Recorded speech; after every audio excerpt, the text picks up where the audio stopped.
We're the villains. Yeah. Fair. Yeah.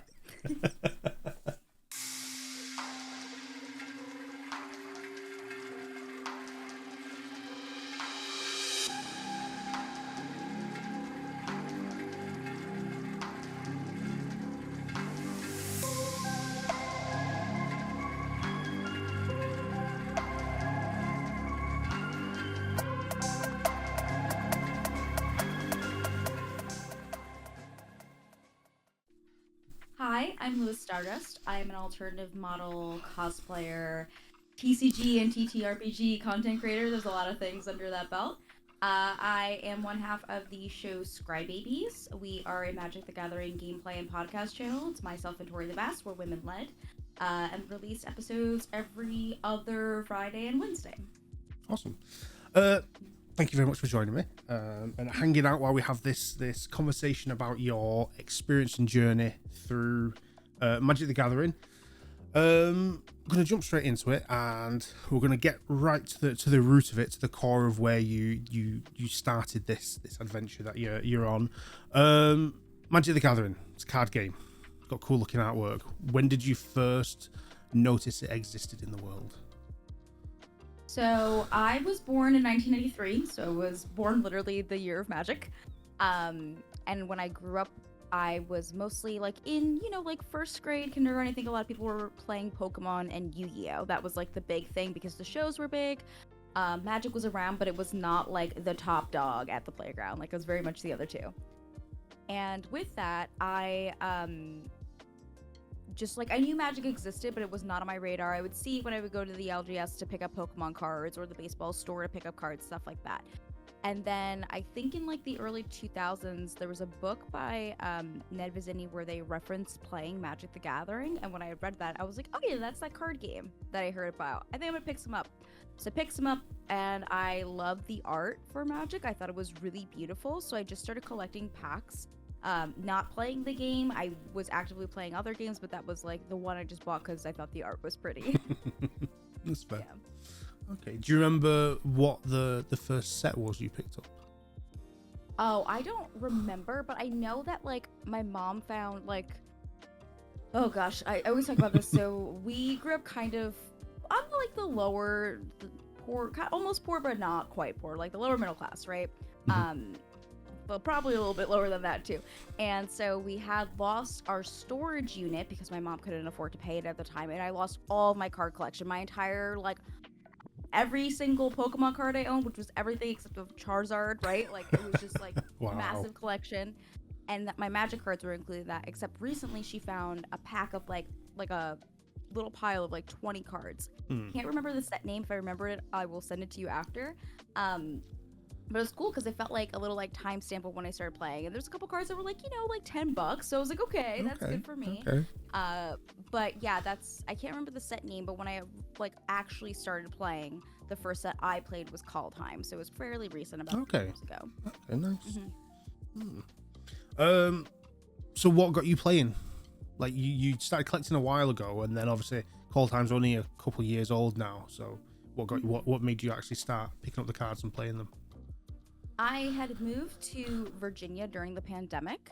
I was living in New Jersey at the time, and so I work from home. I'm self-employed. I, lived in like a very rural part of Virginia. I didn't really have the opportunity to make friends. And when you're a kid, it's so much easier. You go to school. When you have a normal job, you meet people at work. But I didn't know anybody, so I was like, I'm gonna go to my local game store and I'm gonna go play D&D because I love playing D&D. I went there on Mondays, and I accumulated a good group of friends, and I helped one of them out with a favor, and they tried to pay me for the favor, but I was like, no dude, like I'm just trying to help. So he was like, okay, I'll teach you how to play Magic, so you can come with us on our Magic nights and learn how to play that too. And I sat down, I watched them play for a couple hours, and I was like instantly hooked. I ran to the store, I picked up a pre-con. The next day, they were like, we're gonna go to this Magic store to pick up cards. I was like, cool, I guess it's a normal thing to do. We went to Star City Games. I didn't know that was like the biggest Magic store. So for me, I was like, oh, this is the local game store. I'll go there. And yeah, ever since then, it has been history. I've deep dove into the game for sure. just a little bit. Yeah. What was the first format you were playing when you started? Did you start with like stand? Commander. Oh, so you went straight into Commander, yeah.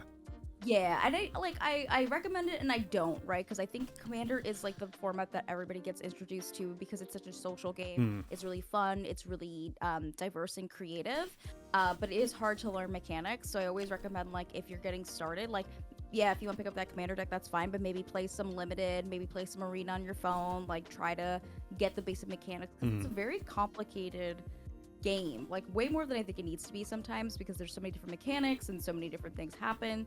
So when you have 100 cards that are doing completely different things versus like 60 cards or 40 cards that are doing similar things because there's multiples of them, it becomes very hard, I think.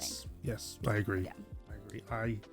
I started collecting Magic about, it was like 2019, 2020 core sets, and then I started playing Crimson Vow when I started, so I'm pretty recent Okay, to so it. we're around the same time. Yeah. I started, like, I was buying boosters, and I think I bought like a Crimson Vow like booster box, like set booster box at the time. I was like, I'm gonna get everything, and like, I don't know what I've got. And then I started playing on Arena, and I got used to the mechanics through that, through the tutorial on there, which is like, whenever I have a friend who wants to get into Magic, I go play Arena, go through the tutorial stuff, and then we'll play. Because the tutorial is just great for that. Just makes it nice and easy, yeah. Yeah, and then I jumped in from that straight into Commander, and I was like, oh my god, this is another world. It's so special, yeah. But I haven't stopped there. I keep playing now, and I'm hooked. I just want to learn more formats now. That's my thing. Is branching out from Commander's like my staple, my home, my comfort zone. But now I want to be like, let's test everything else out now. And there's so many options. There's even like fan-made ones that like Oathbreaker kind of, I think, started like to it now format, right? So like you have a lot of opportunity to play so many different formats. I always tell people, if you want, like, I think the gateway one is for me Pauper, because Pauper's like still feels like Commander in the sense of like it's a really silly thing. Everything's so cheap, and so you can have like a really good deck for a great price. It's a good introductory thing because you're not spending thousands of dollars on a deck. So that's always my like suggested one. Yeah, nice. Okay, so you started collecting back in the day, and you started playing around Kaldheim, and you got in with Commander, and then you've progressed from there. You now do content. You're a content creator within Magic. You're also a Magic ambassador. You have your podcast. You have everything that Scribers does, and everything else you do within the community as well. Looking at the present and at where you have from where you started as just playing in a local store to where you are now, how have you found that how let me rephrase without getting tongue-tied, how have you found that experience of going from just being a player in an LGS to now like pretty much doing full-time content creation within the community? How's that come about? I mean, I didn't like seek out wanting to do Magic for content. I am a person who always monetizes my hobbies. So when I started modeling, I started cosplay at the same time, and like I was like, okay, I'm gonna do this thing professionally because they kind of go hand in hand. So I was like, you know what, I just want like a fun thing to do. So I had fun playing like D&D, and I was like, I'm gonna play Magic. And then when I posted like on Twitter, like, oh, I'm playing Magic, a lot of that fan base that was nerds who were following me through cosplay and stuff were like, we play Magic too, this is so cool, let's play. And I was like, oh, I didn't realize there was like a big online following for this. That's really cool too. So I just posted more and more about like learning how to play the game, and like I would stream me opening the packs because I was just excited, and I was like, I'm already streaming, so might as well do that. And it kind of just like fell into my lap, which was really cool. I went to LA to like go shoot for like modeling stuff, and Joe Johnson from Tabletop Jocks was like, oh, do you want to come like out to this Magic night and play with a bunch of people that you might have seen on shows before, or that my friends, etc. And I was like, oh, that's really cool. So that was kind of like my first like toe into it. I definitely accumulated some following from Magic, I would say, from that, just because I was posting about it. Yeah. I think people saw that like I had a following and was posting about Magic, and were like, this is a Magic person, even though that wasn't what was happening. So yeah, I just did that for a bit, and then I got asked to go on Joe's show at the time to go play with Post Malone, which was like one of the coolest experiences ever. And I think that my favorite thing that, like, besides the experience, which was fantastic, it was like him, Prof, just like a really good like first filming experience. I don't think that could be beat for a first filming experience, right? I was going to my LGS when the episode had released, they were playing it. So it was like this kind of like full circle moment. And later on, I went there for like Magic Night, and everybody was like, I watched you on this show this morning, and you're here. That's crazy. I didn't know you did that. I was like, me neither. I guess I am now. So that was really cool. And that was like the coolest experience ever. I think like, you know, recently this weekend, there was an LGS that was playing Scry Babies on their TV, and I thought that was really cool. And it's nice to see that like, places like that support us as much as we want to support them, which is like really big in the Magic scene, is to support your local game store. I'm getting really off. I don't know if I'm getting off topic, but because of me doing that more and more, I met Tori, who is the other half to Scry Babies, and we always had said to each other, like, if we ever made a show, you know, it would be with each other, because like we're both Jersey girls and we get each other's sense of humor, and like we communicate really well. And so about a year into us playing, because we started at the same time, we decided to start Scry Babies, and that was in 2023, August. We decided to start it. We recorded in December and put out our first episode of, 2022, I guess. Yeah, it was 2022. 2023, January, first episode. So it was a quick journey, really quick. Yeah. But it's going well. It's going well. It's Yeah. a great show.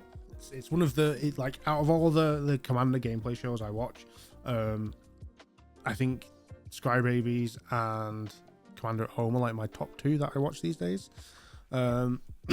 Just because they're like your show and Commander at Home, they're both such relaxed shows. It's just nice. It has that home game kitchen table feel to it, even though it's produced. Yeah. I think they get the benefit of being like the name, like Commander Home, like that's a good name, man. Like I want to play Commander Home too, and I think they do a really good job of showcasing like kitchen table Magic. And I think that's something we do well too. Like the banter's real, the gameplay is real. There's not anything that's like scripted. There's not, and I don't really think anybody does that anyways. But like there isn't anything to that makes it like inauthentic. I've had a lot of people being like, this is my comfort show, which is really cool. And they've been enjoying the podcast too. They've been like, oh, I watched this episode multiple times. I'm like, that's crazy. Because like, I'll watch a channel's episode once and like not circle back to it. But knowing people find like comfort in it, or like feel like comfortable because it feels like their LGS or something is really nice. Yeah. On this topic, how are you finding, like, how have you found the reception and the feedback to doing content? You know, how are you finding the community element of Magic? Because obviously it is such a big community now. Like, it seems to have just boomed in the past couple of years, especially with more content creators and like the whole ambassador side, the influencer side, and that kind of expanded reach. How are you finding the experience of the community now that you're kind of really ingrained in it? I think like the ambassador program was like one of the best things for us. It was giving us accessibility to create this content, but also it put a lot of us together. So a lot of just creative opportunities and collaborations came from that, which was really nice. I've had a really pleasant experience. I also play like a little bit of tournament Magic. I play CDH, which is not like a sanctioned format, but it is still a competitive format. And so I think that's been where my like hardest learning curve has been, and also just like, I don't want to say negative experience because it isn't negative, but like the hardest experiences I've had have been through the competitive Magic side. I give so much credit to those who play constructive competitive Magic, like modern and all that, because oh my god, my brain would combust if I had that much pressure on myself. And I really respect that and admire that too.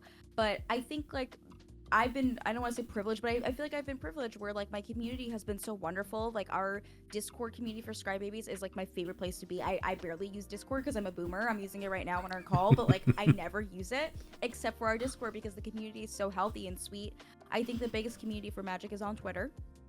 And even there, like, you know, you get the randos that aren't always like the nicest, but there's such a good form of community. I always talk about this, and it's cheesy to say that Magic is about the gathering, but it is. And like the community is so special, and your LGS community is also special, and like getting to experience that is so wonderful. And I don't know, it's just a bunch of nerds geeking out about stuff, and it makes me happy.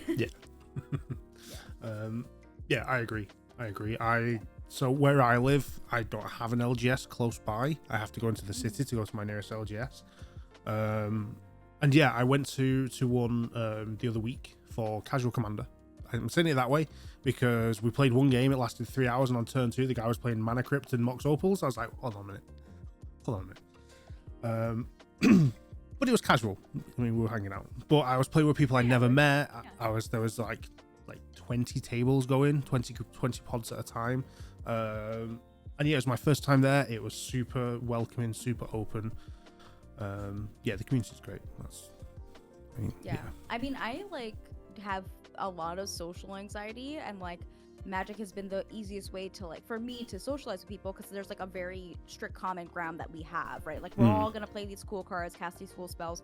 It makes it a lot easier for me to like introduce myself or to have these conversations. And you know, I moved to Philadelphia, is where I reside now, with my partner Ian. He moved from Massachusetts, so the two of us, it was so important for us to find a local game store for us, which has been hard to find. There's so many in Philly that are great, but we haven't found one that's like home yet. But playing with people and meeting them has been really cool too, so I've been enjoying that. Nice. Before I move on to like my next group of questions, which are the hard-hitting ones that I take your answers as gospel forever and always, in terms of like, just because we're chatting about LGSs and stuff, and you've moved to a new city, kind of how did you go about finding the LGSs? How did you go about like locating where these are first? Just thinking for any like new people to Magic that may be watching this video who want to get into it and go to an LGS but don't know where to find them. Like, what did you do? So Wizards has a really great resource that's called the Wizards Store Locator. That will show you every WPN store, which is like the like fancy stores, and then every other local game store in your area as well. Usually most of them will have things on their website that tells you what kind of nights they run certain Magic events. So we've been using that, but also we were lucky where when we moved to Philly, a big sell for us was there's a big booming CDH community here. Okay. And a big booming like just Magic area. So it was like we knew we had friends here who played often, and so we have a Philly Discord where we talk about what night we're gonna go to a place. And I mean, every game store I've been to here has done really well with like setting up multiple Magic nights, making people feel like accepted and welcome, just having a good diverse space. So I feel really lucky to be here. There's like Philly Game Store, which is one I love going to. There's one called Red Caps, and then Queen and Rook is a new one it's been around, but they're opening a new location that I posted. Okay. Looks like a freaking tavern. It's huge. It's 3 floors. The bottom floor is an arcade. There's 2 bars in it. It's the craziest thing I've ever seen. And so getting to like go from my old LGS, which I love, and I want to go back to visit just to like have that experience again, which was like very microscopic, to going to LGS that's 3 floors is like crazy to me. I've never experienced something like that. That's cool. Yeah. If I'm ever in Philly, I'm gonna have to check that out. Oh yeah. Whenever you're ready, I'll take you. I'm so excited. Okay. We've learned about your past and how you got into Magic. We've kind of learned about where you are now with Magic. You're a player. You're really ingrained in it. You have a lot of decks. You have a lot of cards. You own a lot of Magic products. So hard-hitting questions. These answers are now. This is resolute. You cannot change these forever. This is going on the internet. People will see it on Reddit. They will hold you to it forever and always. Top 3 cards of all time. Okay. I'm gonna pick 3, but I'm gonna give you a bonus one because the last one's really cool. Okay. So, my number 1 is Winota, Join Our Forces, of course. That is like my signature commander. It's my favorite deck to play. It's how I met my boyfriend because we both play the deck. So that's my queen. I'm also really big on an Akroma's Will. Okay. I will slot that into any deck I can. It's the one where if you have your commander out, it gives it like every friggin' thing you could possibly think of. Every keyword going. Everything. And it's just the best finisher card, and I stand by it forever. And then I love me an Academy manufacturer. So if you're making clues, treasures, and food tokens, that is like the best card to slot on those, which I tend to do a lot. So those are my favorites. My like bonus favorite, which it feels like cheating a little bit, is during MagicCon this past year in Chicago, during the Unknown event, which is where Gavin Verhey makes like a bunch of like playtesty cards. I know which one you're gonna say. I got a card. So they made a bunch of content creator ones, and mine was the Lua Stardust, which was basically a Winota kind of deck. And instead of like doing Winota things, it was whenever you attack, or like that commander attacks, you look at the top 6 cards and you put a instant or sorcery onto the field. It becomes a 2/2 creature, and then when it deals combat damage, you cast a copy of the card, so it like copies the actual spell. So it's really silly. It's like Dora Nice. Spellslinger, which is like two of my favorite things ever in Magic. And so like even though it's not really a card, I'm still making it. I'm gonna play it. Like I feel like I have to. I mean, technically, it was printed. Officially, printed. it exists. It's a real card. It's real. It You know, exists. it's not got an acorn on it, so Yeah, they can't say no. that's true. There's no acorn. Mm-hmm. That is true. Yeah. You just put it in a sparkly sleeve, sparkly in a normal sleeve in a deck. It's job done. Nobody difference. No. Yeah, I want to have like an Alterist do. I think I might have like Modfly do like a thing, but was posting because he did one for someone recently. Was very nervous because he was like, "This is like one of one. Like, there's a few of them out there, but there's not many. So if I mess up, it's like it's all over." So that's pretty cool. I like that a lot. That's my humble brag. That's the only thing I'll ever brag about on the show. That is the coolest thing that's ever happened to me. The end. You brag about a card, but not playing your first filmed game with Post Malone. Nah, like that's like yeah, hung out in Austin. We played at his house. That was cool. It was an experience. But for me, I'm like, I got a Magic card. That's the coolest thing. Like I am like, even though it's not in anything like legally, I'm like immortalized in this game. That is the coolest thing that could have ever happened to me. Period. Like, this is very true. I love it. Okay, so that's your top 4. Although that may change. You know, there are a lot more cards coming out. That may maybe change. So many. Yes. It never ends, which I'm grateful for, but my wallet is not. Oh, don't start on that. I've been buying more older cards than newer cards lately, and that's just been. I know. More expensive. I've been thinking about it too. Yeah. Yeah. This is why we make content to make money to buy new things. Are you buying into the reserve list stuff?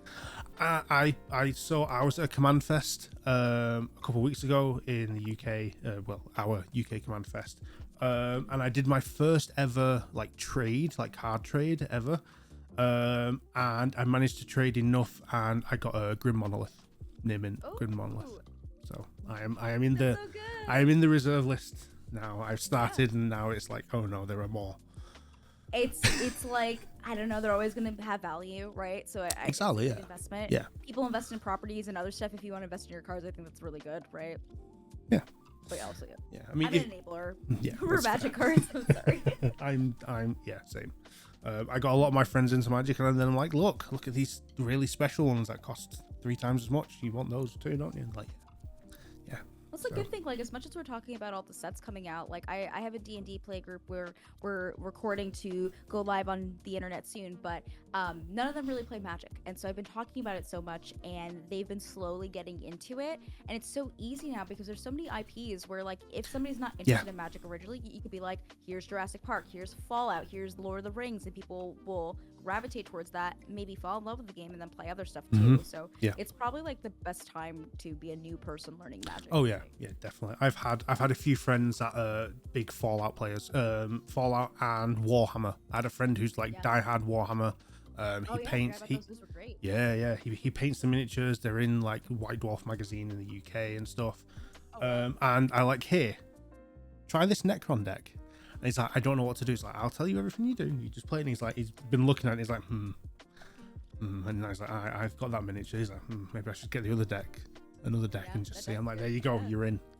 It's like crack cocaine. That's all you gotta do. Get them one pre-con, they get hooked, it's all over. Now you always have friends to play with. Exactly. Also helps that he's a work friend. So every time we're on like a work trip or anything, it's like, okay, let's play Magic. Bring your deck. Yeah, bring your deck. I'll teach you more. Each time. But that was a Necron deck I gave him, so I got him into mono black. I'm a mono black player. That's my home is mono black.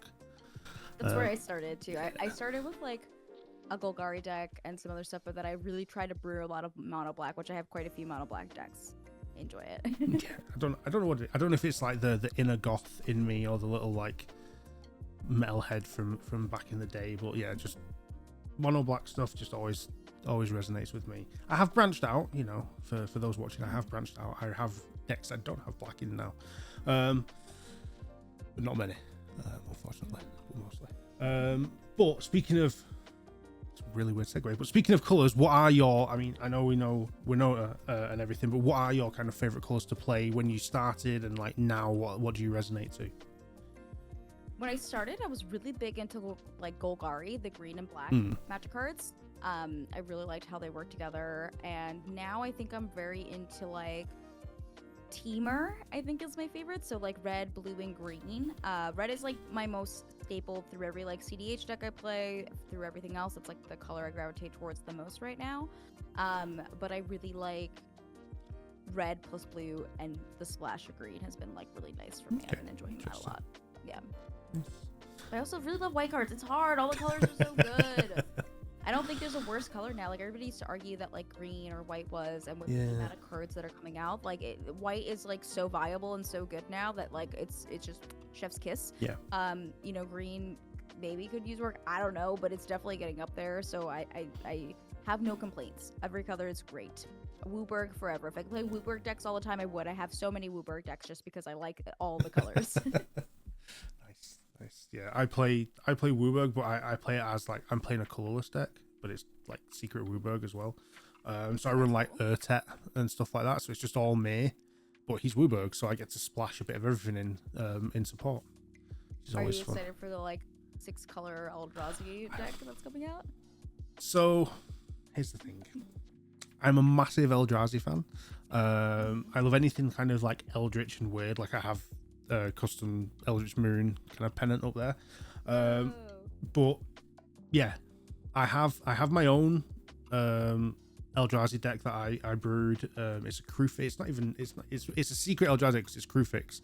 God of Horizons, because I get to keep all that unspent mana and it becomes colorless, and that's just what I need.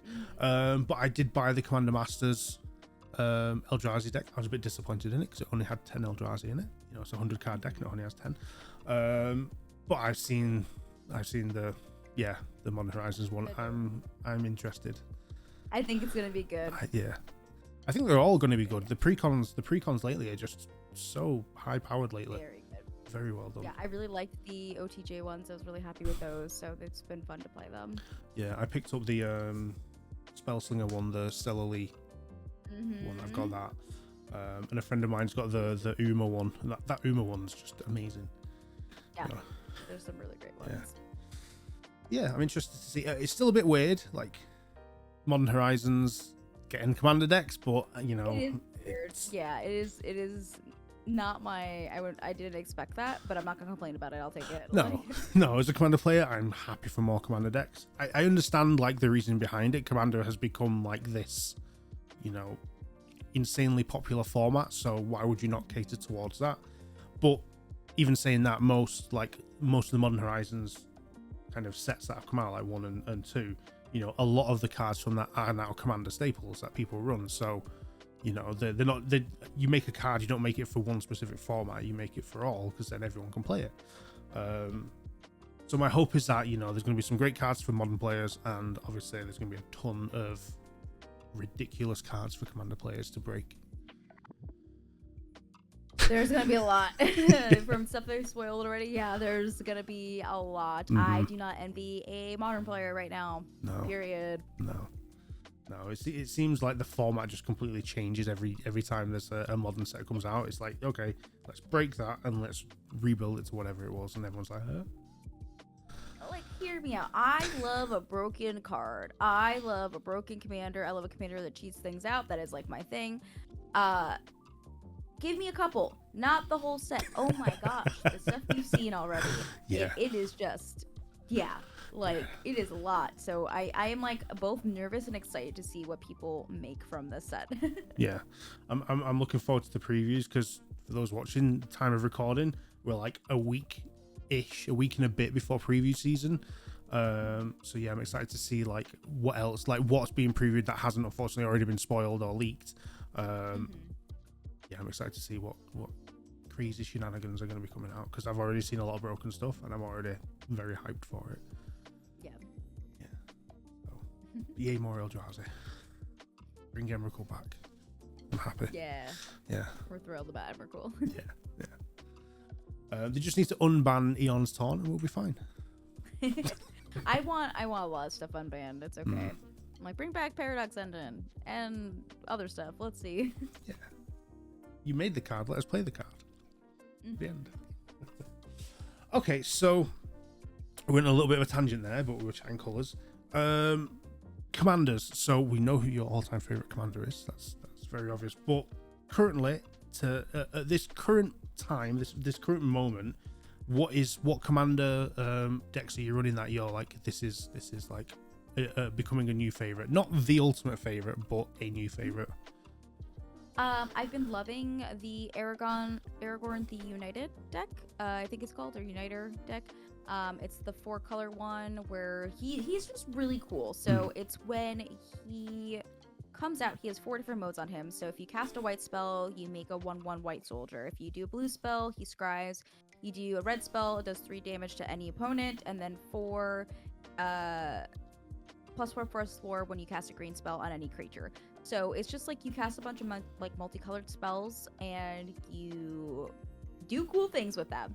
That one's been really fun to play. It's been cool because you get to play a lot of Lord of the Rings cards too. I've been enjoying that. I also play a Mike and 11 deck. That's a 5-color deck. That's basically like whenever 11 attacks, you lose a life and draw a card, and then if you have 11 cards in hand, you can cast an instant and sorcery for free. So I cast like a big ultimatum or do something silly with it, but the deck also runs like dungeons, dragons, initiative, because it's supposed to feel like Mike's D&D deck. Nice. And that's probably like my most, it's like my most cool. like creative build, and it's been really fun to play that. But we make so many decks for the show. Like, we just went to LA and we filmed 8 episodes. We brought 5 brand new decks and we played like a couple of them twice. With the show, I think a deck really only has like a longevity of like 2 times. If you win on it, it's kind of like, all right, it's good to go now. That's kind of how I view it, because I don't want the players or the viewers of it to get like bored and feel like a deck is stale. So with every new set that comes out, me and Tori each usually brew 2 different decks from each set. And we just try to constantly put them in rotation. So I'm always making a lot of new stuff. They don't stick around too long. And another fun thing we've been doing too is like when we go to Magic Cons, we kind of brew while we're there. So the last con I went to was a Command Fest. I picked Negan because we had just been watching The Walking Dead, and Ian picked Glenn. And Nice. So we had like a limit of 10 cards that we could buy and 5 packs. And then the 5 packs could be used to trade with other people for cards, or you would find bulk that people like left at the table from their draft, and you would build a deck that way. So it's been like kind of like a time capsule. My deck works very well because Negan's I think a rogue, which works well with the mercenaries and like all the OTJ stuff. Yeah. But it's been cool because it's kind of like each con has a capsule, like a time capsule essentially. We did this with Anna Margaret at MagicCon as well, and I built Marin, so there was a lot of Mirza Karlov Manor stuff at that time. So it's just like a fun deck building challenge. That's cool. I like that. Yeah. Nice. Cool ways to brew. I got off topic. I get excited about building decks. I like building. So here's a question. I asked this in a previous interview I did. Like, not to deep dive into this, because this is a conversation that could last for several hours, but what's your kind of go-to method for brewing a deck? Do you start with your commander and then brew a deck around it, or do you brew a deck and then find a commander that fits, or do you start with a theme or an idea? What's your kind of go-to method? Yeah, I usually start with like a theme or a concept. Like if I'm like, ooh, I really want to do +1/+1 counters. What are some good commanders for that? Or I go, this commander's really cool. Let me build this one. Which most of the time is me going through my bulk or like a new set opening packs, right? That's usually how I find something new. And then I just go to like Moxfield. Moxfield I think is like one of the best places to brew, and I use Scryfall a lot. So if I'm looking for +1/+1 counters in these colors, I could search that, find all the cards, and find stuff that isn't like EDH Rec is also a resource I'll use sometimes, but I think because people upload their decks on there, the data is a little skewed. So if you want more like creativity or unique cards, I always go to Scryfall for that too. Okay. But Moxfield's nice because you get to playtest the decks after, so I usually will do it on there, and that makes it really easy to figure out what I need to change out. Nice. Okay.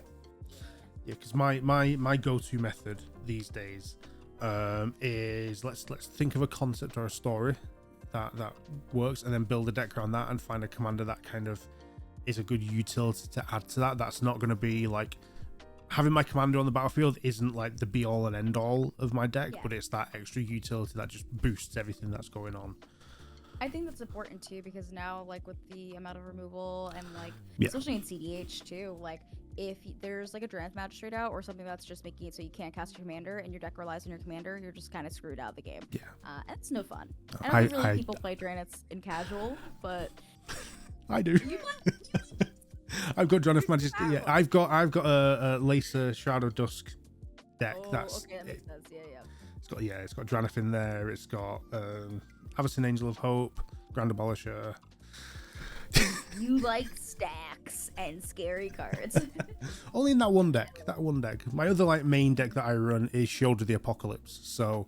Oh my god, you're saying all scary stuff right now. Yeah, that deck's fine. Here's my also terrifying Sheldred deck. It's not a nice deck, but it's not built around Sheldred, because as I was saying, there's so much removal, isn't there? Like, I had to build a deck to be good without Sheldred there, but then when Sheldred is there, it's like, whoops. I think it's like almost like the Crater Hoof effect, right? So like you play Sheldred when you want to, it does the thing, kind of like a Jet Mirror or something like that, where it comes at the end. It is like the finisher. I think that's really cool. Yeah. I have a nice little 2-card combo with Sheldred for like just headshotting people. I like to play. Oh my gosh. So.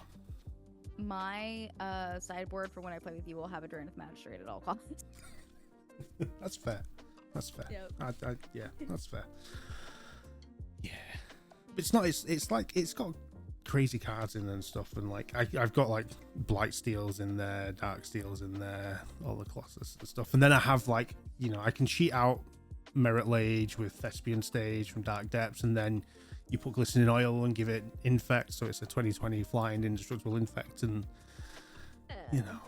it's fine. Barely anything. It's casual though. It's casual. There's no Mana Crypts. There's no Lion's Eye Diamonds or anything like that in there. We're the villains. Yeah. Fair. Yeah. But yeah. Okay. So before we tangent further, yeah, that's kind of your faves at the minute. Your top cards, your favorite colors, your favorite commanders. And we chatted about how you build decks, and as we've clearly worked out, we are the villains of the Magic community in terms of what decks we play. Yeah. But to kind of progress this story and this kind of journey and look to the future, Magic is a massive game. It's the biggest game in the world. It's the most complex game in the world. And there's a lot going on, there's a lot coming out, and there's a lot that can be done within the sphere of the Magic the Gathering community. Where do you see yourself going, like as a content creator and a duo with like Scrybabies, and as yourself as a player and an influencer and an ambassador and everything? Like, what if you could kind of take a second to look at that road ahead, where do you see yourself going with Magic? Yeah, I think again there's multitudes of things. Like, I would like to continue playing competitively for CDH. I don't know if I'll ever play constructive formats. If I do, that sounds cool too. I had my first top 16 this year, so that's like basically top 16 is pretty good, because like you can get to the finals. That's my first semis of the year. I want to continue to do those. I would really love to top 4 this year. That is like my current goal. I don't know how long I will be playing this format forever, but I do like playing competitively, so playing competitive Magic in any aspect sounds really fun to me. For Scrybabies, I don't really think there's like a hard stop on it. Mm-hmm. We're in our 30s. Am I going to be 50 playing Magic online, like doing stuff like this? Maybe. I think about the longevity of stuff like Game Nights and Jimmy and Josh, right? Like, are they going to be playing this when they're like 75 years old? Who knows? But I do think that there is like a certain longevity. Like, I feel really good about this. I think we have many years to come. I don't see it stopping anytime soon. For just me as a content creator, I really want to put a lot of focus on creating individual content for Magic the Gathering and tabletop games. That's like really something I'm excited about doing. This game has been around so long, with the amount of sets that come out every year and everything that's happening and how successful they are. And Hasbro is saying that Wizards was very good for them last year. I don't see the game going anywhere. Yeah. Which excites me. We talked about earlier how exciting it is to go to like an LGS and meet people, or to show our friends and play this game. It brings so many people into the format. I have nieces and nephews right now that love Pokemon, where I'm like, all right, well, soon they're gonna get into Magic, and that's gonna be my time to shine, And I don't know. I always question how long it's gonna be. I'm the person where, like, if something's not fun for me anymore, I'm not gonna do it. Like with cosplay, if I got burnt out, I wasn't gonna force myself to do it. Mhm. But the future is just like really working on myself in the community, growing Scry Babies more. I'd love to get us to more episodes every month. That would be really cool. And then doing more competitive. That is what I see in my future. Nice. I'm not a 5-year plan person. Let's see what happens. Yeah, see how it goes. Yeah. Yeah. I mean, you kind of organically and naturally fell into Magic content creation, so it makes sense that that continuation will always be an organic kind of natural process as well. Yeah, so it's a priority to me, but it's not enough to, to overwhelm me. Well, that's not true. I do get overwhelmed, but it's not enough to make me think that there isn't longevity there. Like, I feel really good about it. So cool. Okay. Cool. Exciting. Okay. So the current date is mid-May. That's what I'm going to say, because who knows when this episode's going to come out. It's mid-May. Thunder Junction just dropped. We have Modern Horizons 3 coming in a month and a half-ish, like end of June, isn't it? About a month. Yeah. What and there are many more sets to come. Several we know of. Is there anything specific like you're looking forward to in terms of releases this year? This year, Bloomburrow and Thunder Junction were the top of my list. So Thunder Junction, I was really happy with. I really had fun playing limited for it. I'm excited about Bloomburrow. That is very up my alley. It's a bunch of cute little animals doing their thing. I think it's gonna be great. I'm also a big horror fan, so the Dustborn set that's supposed to come out too. I think that'll be a really cool concept, especially because Magic is so like big. The worlds are so big, right? And having that set where it's all set in one haunted house that's like really creepy. I'm excited for that. I mean, we even have stuff for next year already. Like not set dates, but I think Marvel's next year, Final Fantasy's next year. There's like a space opera one that's coming. There's like so much stuff that they've barely like gotten into, but we know there's gonna be a lot of sets that like I'm really excited for it. Yeah. I love all the weird stuff they're doing. I love that we got a stupid Western set. That sounds great. Like, Magic just excites me. Yeah, and we also have Assassin's Creed. That should be an interesting Universes Beyond. I'm intrigued to see how that set looks and plays with the flavor that they're bringing with that one. Because I used to play Assassin's Creed, but I wasn't like diehard fan. I played the games, I enjoyed the games. Now there's a Magic set. I'm like, interesting. What's going on here? Yeah, I played the pirate one a little bit, and I was like, this is pretty cool. I didn't get too far because I got mad that it was all a simulation, and I was like, this is bullshit.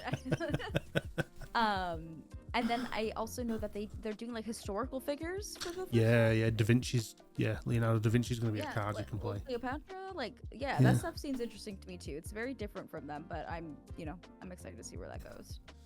Yeah. What is it about Bloomburrow that you're excited for?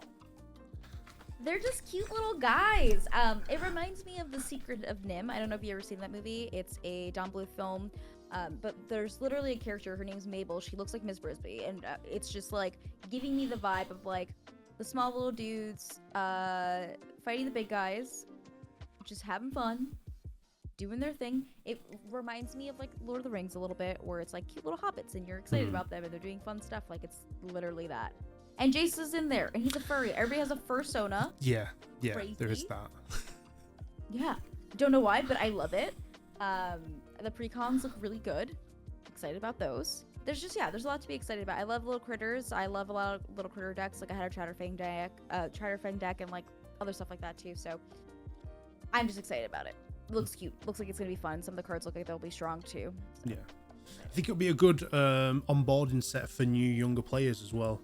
Like, I mean, you can't not get kids into cute animals in card games. So, yeah.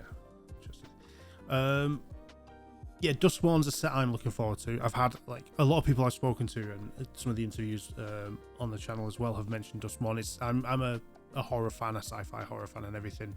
So like doing a set that's primarily basically a 80s slasher horror movie set in one place is quite exciting. Very cool. And they've also been releasing those secret layers kind of hand in hand when a set comes out. Like, they just did like the OTJ ones with the set. So I feel like when that set comes out, maybe we'll either get like, because it seems like very like 80s, so maybe we'll get like some cool 80s horror secret layers to go hand in hand with them. Yeah. Which is very much up my alley. Like I love the VHS looking ones. Yeah, they were really good, those. Yeah. So, yeah. and they did the movie posters back, then too. So I think there's a lot of opportunities for really cool extra products outside of that too. Yeah. It'd be cool if they did, like, as probably not as the main set stuff, but maybe as a secret layer, like Freddy Krueger, Jason Voorhees, put those iconic slasher characters in there in a secret layer. It'd be fun to see, just as a collectible item, if anything. Yeah, I'm looking forward to that. Excited. A lot of stuff. There's a lot of decks. We've got to get through Modern Horizons 3. Yeah, that's going to be a big thing to get through. I know, we're digesting it, thinking about it. It's not even here yet. We're like, oh god. I know. Yeah. But luckily, I get to play it, play with the cards at least, because I'll be at Magic on Amsterdam, so I get to go. Awesome. Yeah, I'm going to be there and playing games and filming content. So, anyone watching, if you're going to be at Amsterdam, you want to do some stuff, say hi.